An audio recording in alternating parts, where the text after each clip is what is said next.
Je vous salue très chers proches de la foi, vous tous et vous toutes qui espérez en Jésus-Christ, qui croyez en son retour et qui désirez vivement avoir cette vie aussi bien éternelle avec lui que de pouvoir régner avec lui lorsqu'il reviendra sur terre. Que la paix de Dieu soit avec vous et bienvenue.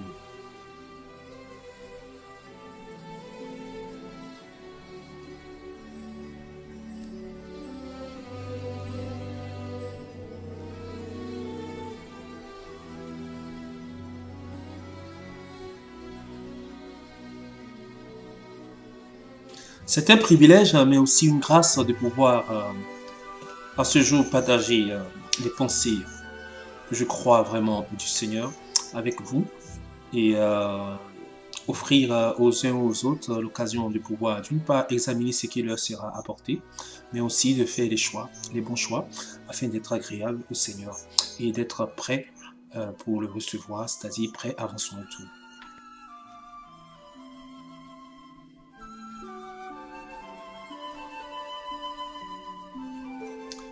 À en croire les Écritures, plus que jamais, nous sommes proches du retour de Jésus-Christ. En effet, le monde a été créé, selon les Écritures, en 7 jours.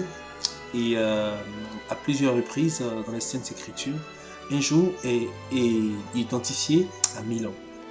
Et selon les Écritures aussi, depuis la création du monde jusqu'à nos jours, nous sommes pratiquement à 6000 ans. On peut se souvenir aussi qu'il y a 2000 ans à peu près que le Seigneur Jésus-Christ a été sur cette terre et qu'il a accompli toutes ses œuvres relatives à notre salut, relatives à la vie éternelle, mais aussi toutes ces œuvres qui étaient selon la volonté et les attentes de Dieu. Aujourd'hui, par la grâce de Dieu, chers bien-aimés, chers frères et sœurs, nous allons partager la parole de Dieu. Nous allons partager quelque chose de très important dans les Saintes Écritures qui vont nous mettre dans cette position d'être prêts. Dans cette position vraiment de désirer et de vouloir plus que jamais profiter du retour du Seigneur Jésus-Christ. Que la paix du Seigneur soit avec vous et je vous encourage à suivre en paix et avec une grande disposition ces moments.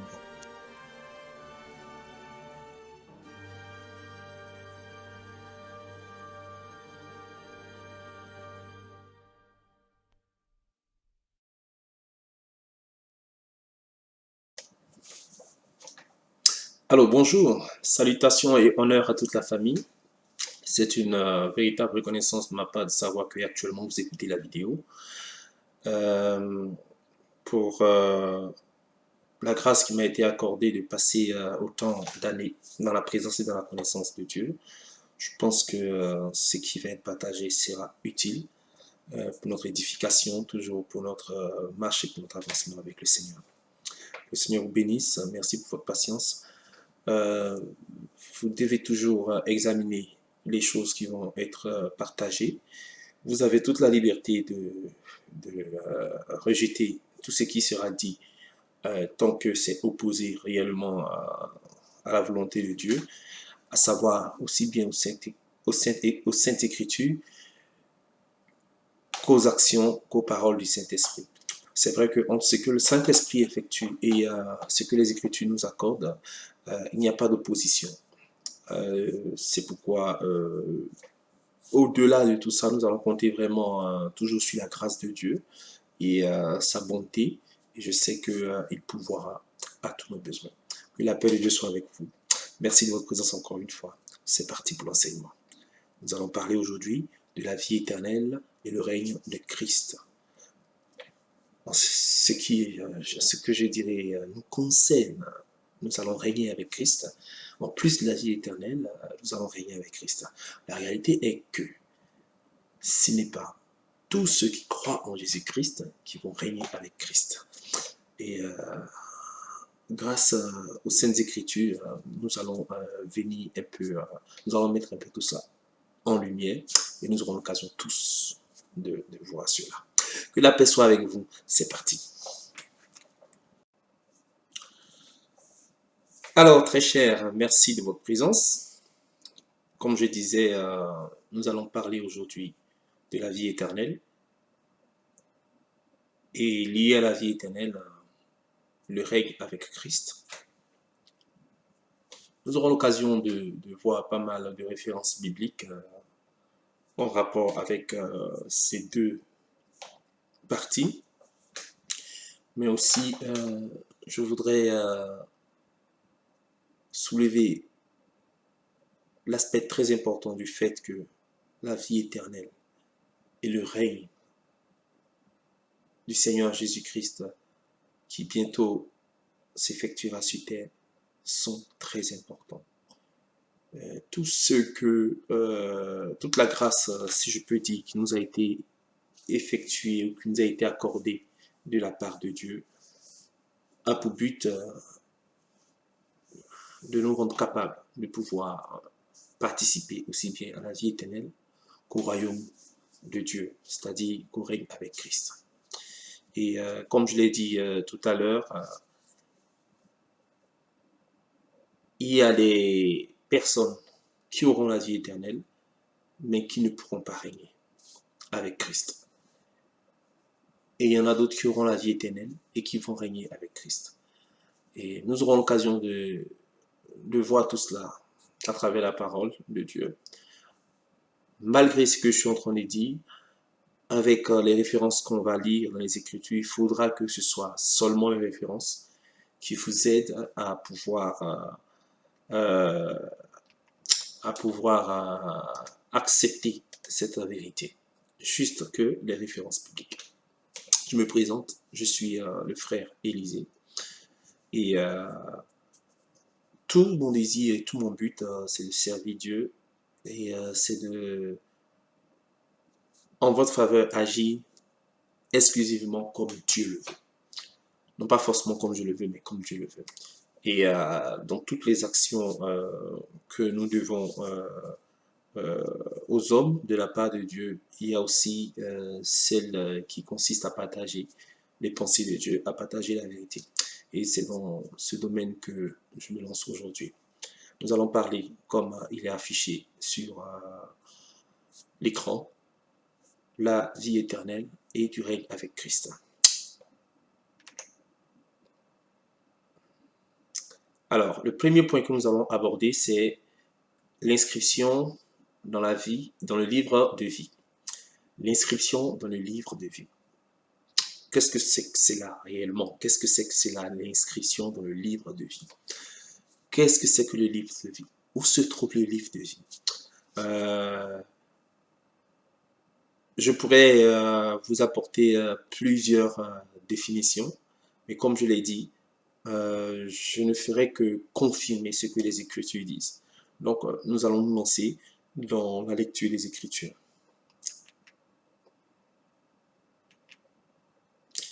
Alors, voici le premier verset que nous lisons. Moïse retourna vers l'Éternel et dit, « Ah, ce peuple a commis un grand péché. Ils se sont fait un Dieu d'or. Pardonne maintenant leur péché. Sinon, efface-moi de ton livre que tu as écrit. » L'Éternel dit à Moïse, « C'est celui qui a péché contre moi que j'effacerai de mon livre. » Alors, naturellement, le titre auquel nous sommes actuellement, c'est le livre de vie. Et seulement, Moïse ici parle de ton livre, en parlant du livre de Dieu. Il parle à Dieu et dit de ton livre. Et Dieu lui-même lui répond et il dit de mon livre. Mais à la suite, il n'y a pas de vie. Donc, est-ce qu'il s'agit réellement du livre de vie? Naturellement, il s'agit que du livre de vie, parce que nous aurons l'occasion de le voir à la suite, dans plusieurs versets même de l'Ancien Testament, parce que le livre d'Exode est un livre relatif à la vie des croyants, tous les croyants qui étaient avant Christ physiquement sur terre. L'Ancien Testament est relatif à leur vie, à leur expérience et à leur relation aussi avec Dieu. Et à cette occasion, il a été question entre Moïse et Dieu lorsqu'il parlait d'une question d'un livre, un livre dans lequel Dieu lui-même l'écrit. Voilà. Donc, selon les Écritures qu'on a vues, hein, que vous voyez, et ce livre, en réalité, il y a plus de détails qui qui est apporté par rapport à ce livre dans l'Ancien Testament. On continue nos lectures. Vous pouvez voir, là par exemple, il est marqué qu'il soit effacé du livre de vie et qu'il ne soit point inscrit avec les justes. Alors là, c'est un psaume, chapitre 69 au verset 28. Naturellement, on peut se dire que c'est David qui en parle, parce que il est l'un des principaux, ou l'un des principales personnes qui ont écrit aussi euh, par rapport au livre des psaumes. Alors, l'autre verset qui s'affiche, c'est en ce temps-là, ceux de ton peuple qui seront trouvés inscrits dans le livre seront sauvés. Alors, comme dans le livre d'Exode que nous avons lu, par exemple, il était question juste des livres, et c'est seulement dans les psaumes où il est question des livres de vie. Mais, quand, par exemple, dans le livre de Daniel, cet homme Daniel dit par exemple que seulement ceux qui sont inscrits dans le livre seront sauvés. Alors naturellement, de quel livre il s'agit? Voilà. Et quand on arrive par exemple dans les textes de l'évangile de Luc, on voit une intervention du Seigneur Jésus-Christ en lui-même qui dit ceci. Voici, je vous ai donné le pouvoir de marcher sur les serpents et les scorpions et sur toute la puissance de l'ennemi. Et rien ne pourra vous nuire. Cependant, ne vous réjouissez pas de ce que les esprits vous sont soumis, mais réjouissez-vous de ce que vos noms sont écrits dans les cieux. Alors, donc, comme on disait depuis le début, le livre qui a été défini de manière très claire dans les psaumes comme livre de vie, mais dans plein d'autres références, ça sort juste dans le livre, mais c'est dans les cieux où Dieu, il écrit, comme le disait dans Exode, l'homme de Dieu. Voilà. Donc ici, Jésus-Christ lui-même en parle et il fait ressortir l'importance du fait que le nom de ceux qui le suivaient était écrit dans le livre, était écrit du moins dans les cieux. Et naturellement, ces personnes avaient reçu de la part du Seigneur beaucoup d'autorité, beaucoup de responsabilités pour travailler pour Dieu. Et ils chassaient les démons. Malgré qu'ils chassaient les démons, Jésus lui-même le dit, que votre réjouissance ne vienne pas du fait que vous êtes capable de chasser les démons, mais plutôt que votre réjouissance réside dans le fait que votre nom est écrit dans le livre de vie. Et on peut le relire par exemple. Il dit cependant, ne vous réjouissez pas de ce que les esprits vous sont soumis, mais réjouissez-vous de ce que vos noms sont écrits dans les cieux. Alors, cette conscience doit être vraiment de plus en plus élevée dans la conscience des croyants, de vous, de moi, de qui nous sommes, par notre foi en Jésus-Christ. Cette pensée doit être de plus en plus élevée, cette croyance doit être de plus en plus élevée que notre nom est écrit dans le livre de vie, parce que de là vient vraiment cette joie. Et si le Seigneur Jésus-Christ lui-même dit « Réjouissez-vous de ce que vos noms sont écrits dans les cieux », alors on doit garder tout le temps cela dans nos cœurs et dans nos pensées. C'est très important. Même si nous sommes confrontés parfois à des situations un peu spéciales, un peu terribles. Vous voyez, le verset, il est là, il est toujours affiché, vous le voyez. Voici, je vous ai donné le pouvoir de marcher sur les serpents, sur les scorpions, sur toute la puissance de l'ennemi. Et rien ne pourra vous nuire. Voilà. À la fois, il nous donne le pouvoir de marcher, mais il dit aussi, rien ne pourra nous nuire. Alors, pourquoi, aussi bien que nous avons le pouvoir de marcher sur les serpents et sur les scorpions, aussi bien cela pourra nous nuire? Jésus l'a dit parce que il allait arriver à une période de la vie des croyants, et ça, on aura l'occasion de voir dans les Écritures, de voir les preuves dans les Écritures. Ça dit une période durant toute la vie des croyants que malgré le pouvoir de marcher sur les serpents, de marcher sur les scorpions, sur toute la puissance de l'ennemi, ils allaient être confrontés à des situations où l'ennemi allait même les atteindre physiquement, avec une certaine violence. Mais Jésus continue et il dit, cependant, ne vous réjouissez pas. Il dit, rien ne pourra vous nuire, mais il dit, cependant, ne vous réjouissez pas de ce que, cependant, ne vous réjouissez pas de ce que les esprits vous sont soumis. Parce que si le fait que les esprits impurs ou les démons nous sont soumis sont la seule raison de notre réjouissance, ça veut dire le jour où un esprit impur ou un démon va agir avec nous comme une insoumission et que ça va aller peut-être aller répondre même aux attentes de cet esprit impur sur le plan physique ou charnel, rien que sur le plan physique ou charnel. Si c'est cela qui crée notre réjouissance, alors ça peut affecter notre réjouissance. Mais le Seigneur nous rappelle que notre réjouissance doit être seulement basée sur le fait que notre nom est écrit dans le livre de vie.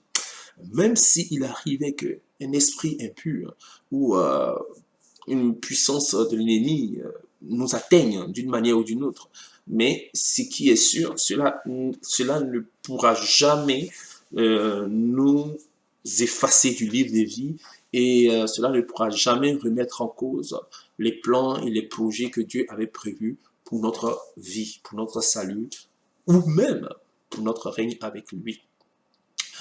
Il y a plusieurs exemples ainsi dans la parole de Dieu sur lesquels on pourra revenir par la suite.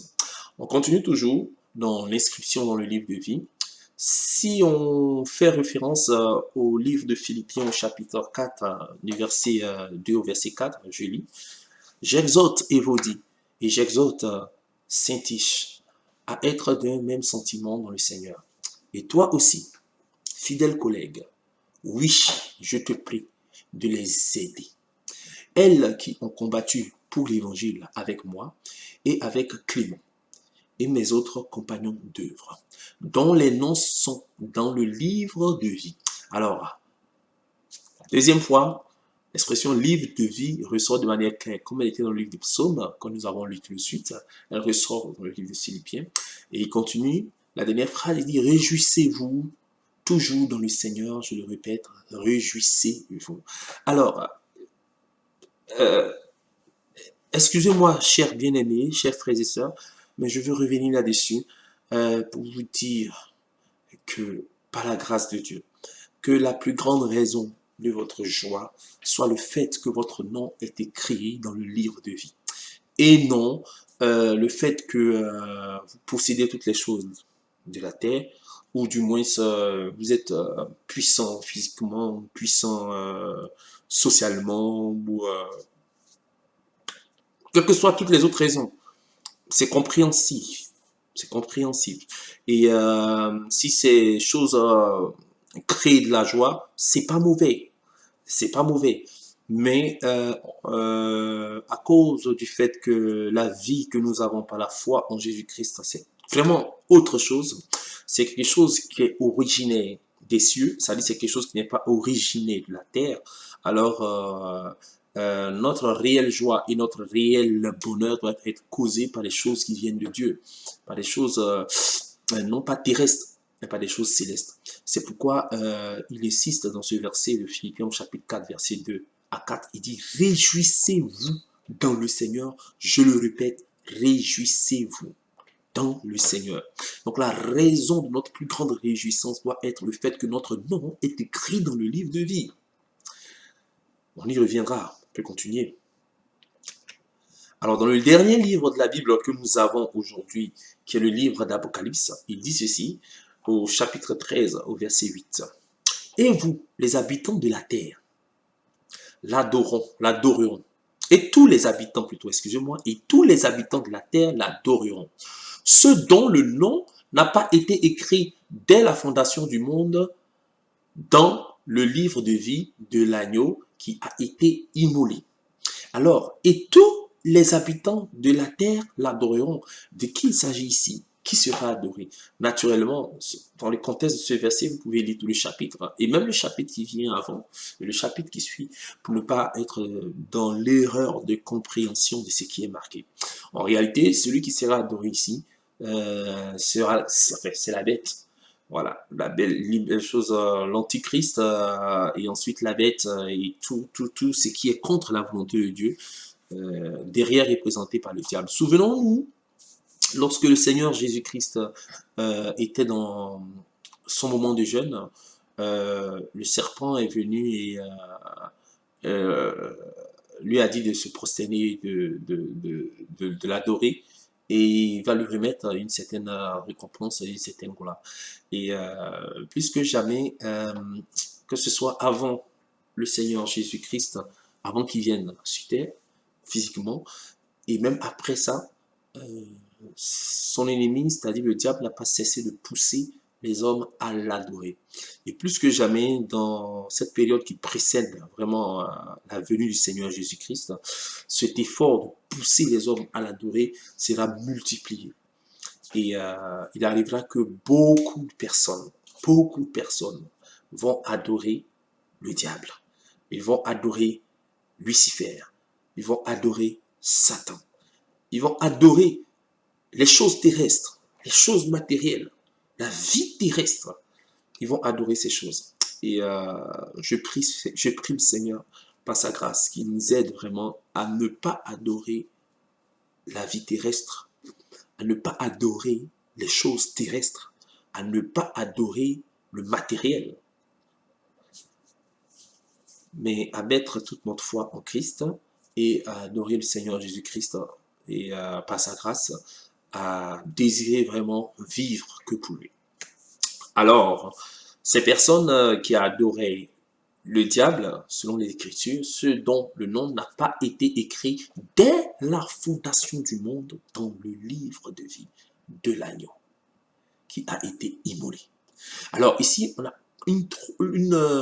une autre apparition du mot de livre de vie qui révèle que ce livre de vie appartenait à l'agneau. Le livre de vie de l'agneau qui a été immolé. Et quelque part dans le livre d'Apocalypse, on voit dans les cieux sur le trône l'agneau qui est assis et son sang qui est sur lui. C'est impressionnant. C'est vrai qu'à certains moments, on parle de l'agneau, à un autre moment, on parle du lion. Mais assis sur le trône, ce n'est pas le lion, c'est l'agneau. Et ça a tout son sens. Et ça, on aura l'occasion peut-être de revenir une autre fois. Mais cet agneau a son sang sur lui. C'est impressionnant. Et on sait que lorsque le Seigneur Jésus-Christ est mort et qu'il est ressuscité le troisième jour, il y avait toujours la marque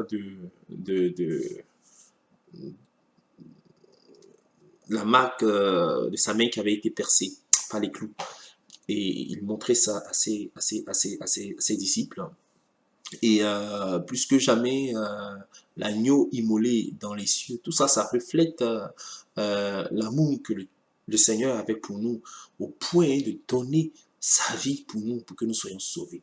Et le livre en question relatif à toutes ces actions, très important relatif à notre salut, c'est le livre de vie.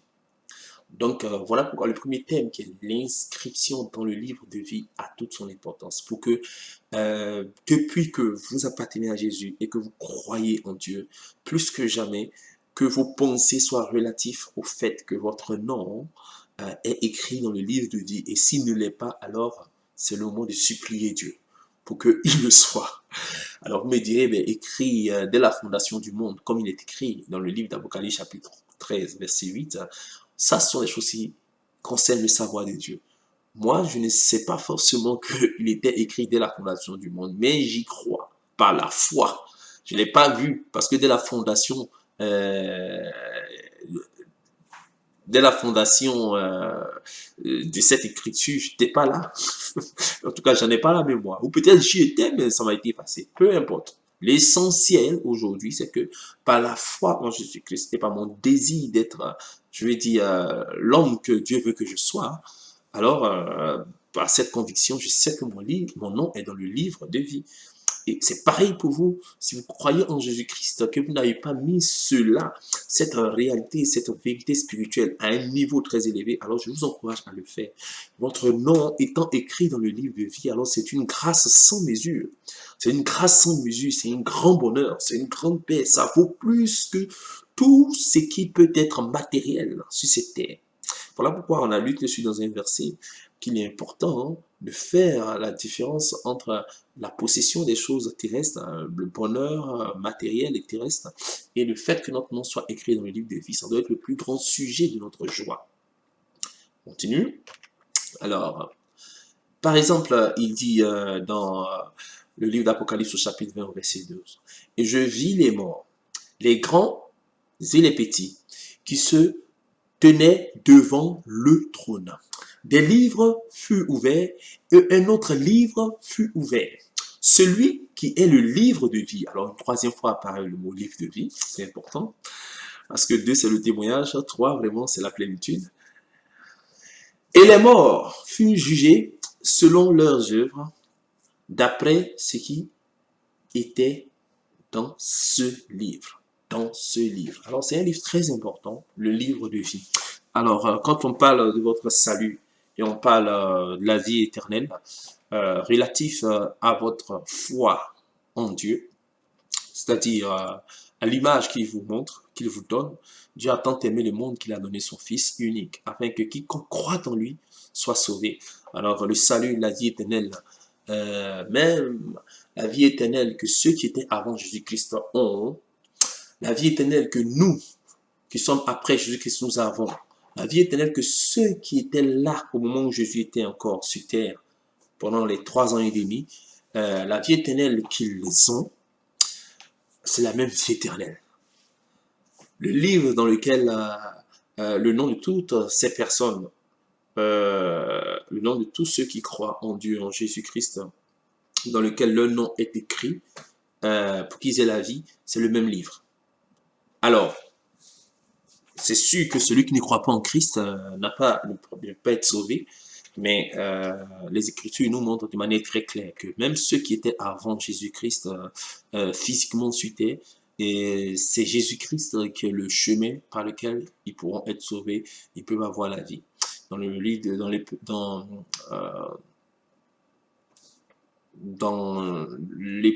livre de Jean, le livre évangélique de Jean, au chapitre 14, verset 6, il est dit que Jésus est le chemin, la vérité et la vie, et nul ne vient au Père que par lui. Alors, quand on dit nul ne vient au Père que par lui, ça concerne tous les hommes, depuis Adam jusqu'au dernier homme avant la destruction du monde. Et Jésus-Christ a eu l'occasion de se révéler à tous ceux qui étaient morts avant qu'il vienne sur terre, et même avant même que lui-même il meure, et à tous ceux qui mourront après lui, ou qui viendront sur terre et qui vont précéder sa venue pour le salut de l'humanité, le salut, l'évolution des choses. Donc vraiment, tout passe par le nom de Jésus. C'est indispensable. Voilà pourquoi il ne faudrait pas croire que tous ceux qui n'ont pas la connaissance de Dieu, qui n'ont pas la connaissance de Christ, vont avoir la vie éternelle comme ça. Non. Voilà. D'une manière ou d'une autre. Même, et là, on aura l'occasion d'en parler parce que la parole de Dieu le démontre. Même ceux qui sont morts sans avoir même entendu le nom de Jésus-Christ, ou même sans avoir même eu à connaître Jésus-Christ, ce n'est pas eux tous qui vont être perdus ou qui vont aller en enfer ou qui vont pas avoir la vie éternelle. Voilà. Non, ce n'est pas eux tous. Les Écritures nous montrent de manière très claire que tous ceux qui sont morts, Jésus sera assis sur son trône, ils vont apparaître devant lui et lui, il va les juger. Et parmi eux, d'autres vont être sauvés. Et quand ces personnes vont être qualifiées pour le salut et pour la vie éternelle, elles vont dire, mais quand est-ce que nous t'avons fait ça? Parce que nous, on t'a jamais vu. On ne te connaît pas. Mais Jésus va leur, les Écritures nous révèlent que Jésus, parce que celui qui le jugeait, c'était Jésus, il leur a dit, quand vous avez fait cela aux gens qui étaient dans les épreuves et dans les souffrances, c'est à moi que vous avez fait ça. Voilà pourquoi je vous accorde la vie éternelle. On aura l'occasion de voir ce verset. Pour ceux qui vont réagir, par exemple, à la vidéo, je suis prêt à mettre ce verset en bas, vous allez voir, voilà, qui parle de tout ça. Donc, on continue. Dans Apocalypse au chapitre 20, verset 15, il dit « Quiconque ne fut pas trouvé écrit dans le livre de vie fut jeté dans les temps de feu. » Alors, il y a beaucoup de mouvements religieux qui ne croient pas en l'enfer. Ils disent que l'enfer n'existe pas.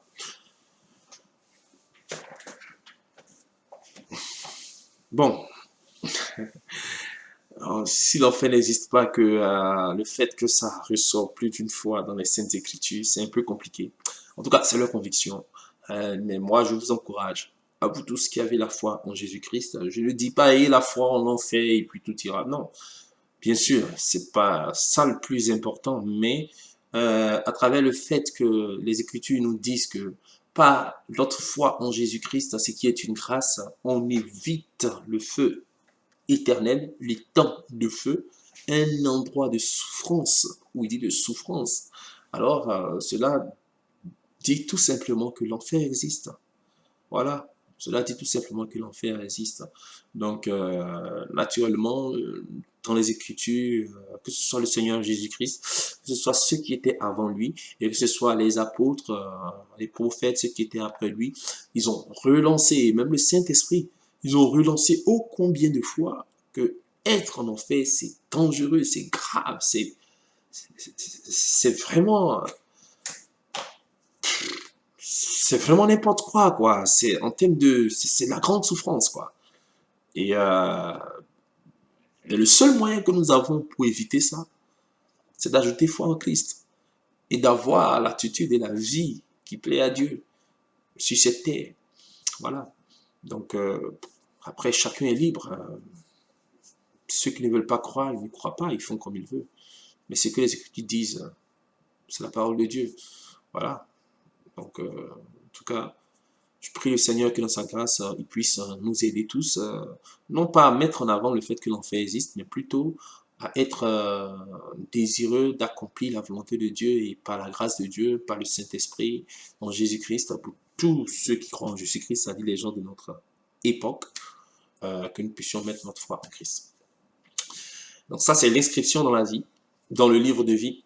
Alors on a vu que tous ceux qui étaient inscrits dans le livre de vie, ne seront pas envoyés en enfer. C'est-à-dire, ils ne seront pas envoyés à la perdition et à la souffrance après leur vie terrestre. Donc, je vous encourage à avoir cette prière, très cher bien-aimé, de prier pour que, par la grâce de Dieu, vous ayez accès vraiment à la vie éternelle. Je dis bien par la grâce de Dieu, vous ayez accès à la vie éternelle. Ce n'est ni par les œuvres, ni par les œuvres afin que personne ne se glorifie. La vie éternelle, c'est un don de Dieu. C'est vraiment un don de Dieu. C'est un don de Dieu. Je répète, c'est un don de Dieu. C'est une grâce sans limite. C'est une faveur sans limite. Voilà. Donc, il faut simplement se mettre à genoux. Même si nous avons une bonne attitude, même si nous avons de bonnes actions, si vous n'avez pas encore cru en Jésus-Christ, vous qui regardez cette vidéo, je ne m'adresse pas directement à ceux qui ont vraiment la foi en Christ, je m'adresse à tous ceux qui n'ont pas connu particulièrement Jésus et qui n'ont pas particulièrement eu la foi en lui. Que il est le seul chemin. Les Écritures disent qu'il est le chemin, la vérité et la vie. Et nul ne vient au Père que par lui. En d'autres termes, nul ne peut intégrer la présence de Dieu que par Christ. Donc je vous encourage à mettre votre foi en Christ et à croire en lui. Ce serait vraiment dommage que vous refusiez de croire en Jésus-Christ, celui qui donne la vie. Donc, selon ce qui est écrit dans l'évangile de Jean, que Dieu a tant aimé le monde qu'il a donné son Fils, afin que quiconque croit en lui ne périsse point, mais qu'il ait la vie. Donc, ne périsse point, c'est pas relatif à la mort physique. Voilà, c'est relatif, je veux dire, à être éloigné de la vie. Parce que la vie, c'est Dieu. Voilà, la vie, c'est Dieu. Quand tu es éloigné de Dieu, tu es éloigné de la vie. Voilà, et tu péris. Donc, que le Seigneur vous bénisse, que la paix de Dieu soit avec vous et misez sur le fait que, priez surtout pour que la conviction vous soit donnée relative au fait que votre nom est écrit dans le livre de vie. C'est une grâce et à partir de ce moment, que cela soit la base de votre joie. La base de votre joie. Que la paix de Dieu soit avec vous. Et ça, c'est la première partie. On continue toujours dans le thème. Alors, il y a des choses encore magnifiques que la parole de Dieu nous soumet et nous offre. Et dans la suite, nous aurons l'occasion de le voir. Que la paix de Dieu soit avec vous. Que le Seigneur vous bénisse.